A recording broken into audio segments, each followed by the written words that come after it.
নামে সুস্বাস্থ্য কেন্দ্র, কিন্তু স্বাস্থ্যটাই খারাপ। হিঙ্গলগঞ্জে জরাজীর্ণ স্বাস্থ্য কেন্দ্র, বিপজ্জনক। ঘরে বসেই রোগী দেখেন চিকিৎসক, কিন্তু সকলের মনে একটাই ভয়, কখন যে কি হয়।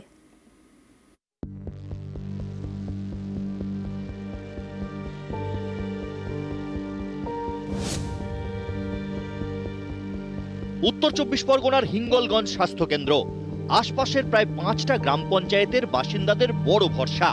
এমন স্বাস্থ্য কেন্দ্রেই পদে পদে বিপদ। দেওয়ালে দেওয়ালে ফাটল, উঠে গিয়েছে প্লাস্টার, বেরিয়ে এসেছে ইট, ভেঙে পড়ছে ছাদের চাঙড়, লোহার কাঠামো হাঁ করে রয়েছে। স্বাস্থ্য কেন্দ্রের নোটিশে লেখা বিপজ্জনক ঘর। এই ঘরেই রোগী দেখেন চিকিৎসক। ভগ্নদশায় পরিণত হয়েছে এবং ছাদের কন্ডিশন বা কার্নিশের কন্ডিশন কোনো মতেই ভালো নেই।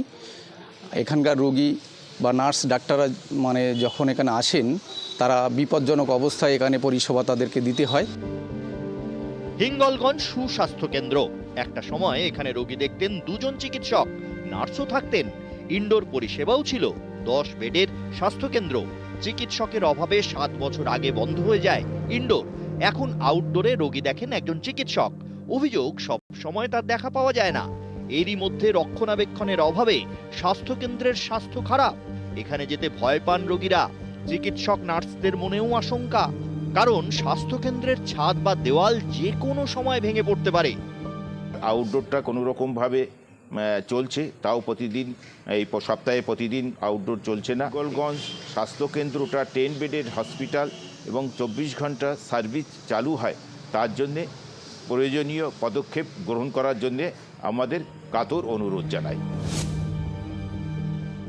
বর্তমানে হিঙ্গলগঞ্জ ব্লকের স্বাস্থ্যক্ষেত্রে বিভিন্ন 23টা সাবসেন্টারে আমাদের রিপেয়ার রিনোভেশনের কাজ হচ্ছে এবং তার সাথে স্যান্ডেলেরবিল গ্রামীণ হাসপাতালেও নতুন একটি দোতলা বিল্ডিং তৈরি হচ্ছে। কাজ সব রকম হচ্ছে। আশা করা যায় হিঙ্গলগঞ্জ পিএসসিতে যে সমস্যাগুলো রয়েছে সেগুলো দ্রুত সমাধান হয়ে যাবে। স্বাস্থ্যকেন্দ্র সংস্কারের আশ্বাস দিয়েছেন ব্লক স্বাস্থ্য আধিকারিক, কিন্তু সে কাজ শুরু হবে কবে, আর কবে কাটবে দুর্ভোগ, জানতে চান স্থানীয়রা। হিঙ্গলগঞ্জ থেকে অনুপম সাহা, নিউজ 18 বাংলা।